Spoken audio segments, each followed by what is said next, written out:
Friends, physics classes में आपका स्वागत है। और फ्रेंड्स, आज हम क्लास 12th की फिजिक्स का जो चैप्टर नंबर 4 है, उस चैप्टर नंबर 4 में एक डेरिवेशन होता है वायु सेवर्ट का। तो वायु सेवर्ट, वायु और सेवर्ट एक साथ बोलते हैं। बट ये अपने दो वैज्ञानिक हैं, वायु और सेवर्ट। दोनों ने एक 1820 में एक नियम दिया था, और वो नियम ये दिया था कि अगर किसी चालक के चारों ओर, अगर कोई चालक है, उस चालक में हम धारा बहाते हैं और धारा बहाने पर इस चालक के चारों ओर एक चुंबकीय क्षेत्र पैदा होता है। चुंबकीय क्षेत्र पैदा होने पर वहां पर उन्होंने एक गणना की कि अगर इस चालक का हम कोई एक हिस्सा लेते हैं, छोटा सा हिस्सा ए वी, इसे हम अल्पांश कहेंगे, अल्पांश ए वी। अल्पांश ए वी जो है ना आपका, वो अल्पांश ए वी डीएल है। और इस डीएल अल्पांश के कारण हम स्मॉल आर दूरी पर, यहां दूरी में स्मॉल आर ले लेते हैं, स्मॉल आर दूरी पर एक बिंदु पी लेते हैं। और बिंदु पी पर यदि हम विद्युत क्षेत्र की तीव्रता ज्ञात करते हैं तो उसे हम डीवी कहेंगे। यहां डीवी बोल दिया हमने इसको। अब यहां पर आपको ये देखना है कि यहां पर ये जो बिंदु अल्पांश और बिंदु पी के बीच जो कोण बनना है, उठाव में झुकाव में, वो थीटा है, ठीक है। और यहां पर इस कोण की जो ज्या होगी, वो ज्या क्या होगी, साइन थीटा।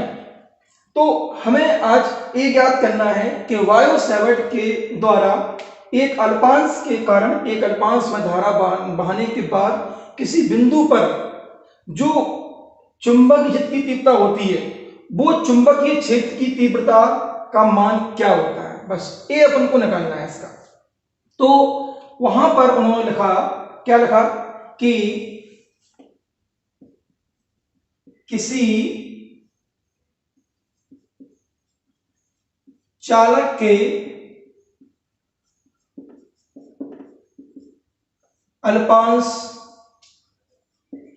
के कारण किसी बिंदु पर उत्पन्न विद्युत क्षेत्र की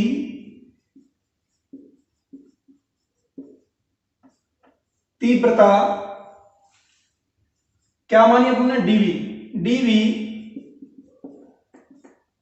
निम्न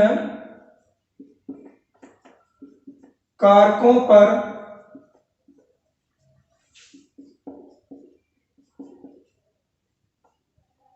निर्भर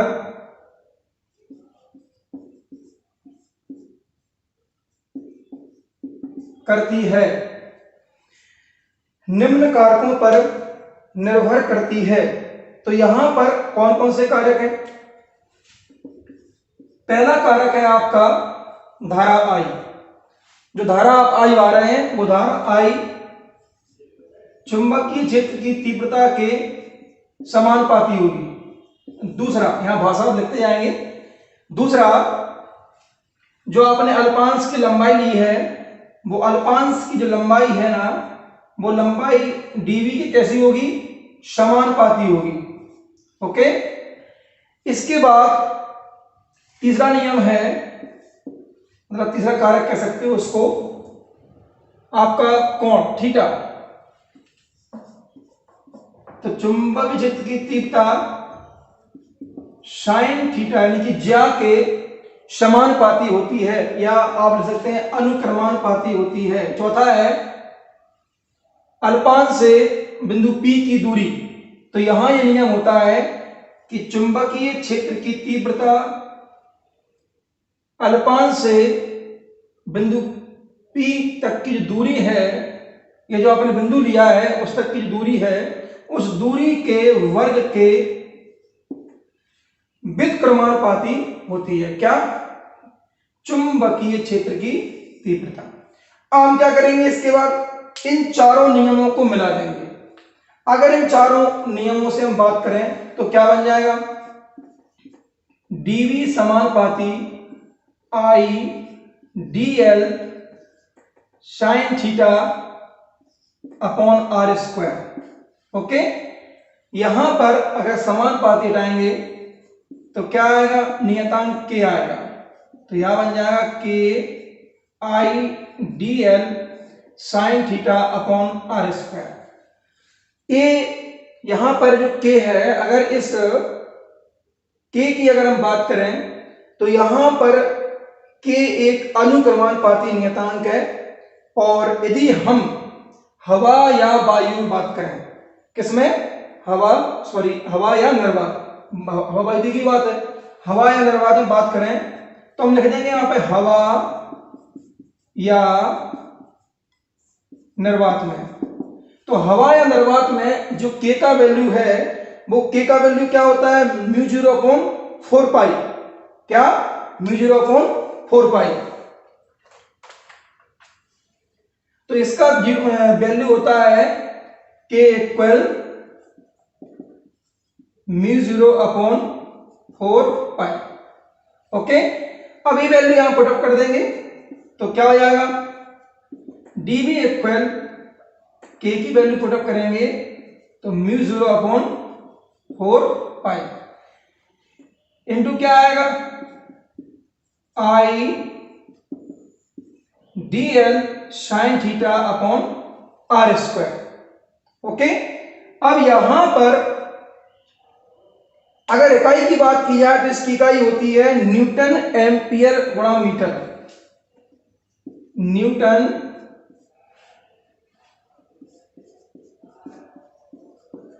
एम्पियर गुणा मीटर। ये आपका व्यंजक आ चुका है। ओके, अब यहां पर हम म्यू 0 की जगह mu 0 mu naught mu R भी रख सकते हैं, है ना, वो अभी कंडीशन किसी और माध्यम के लिए होगी।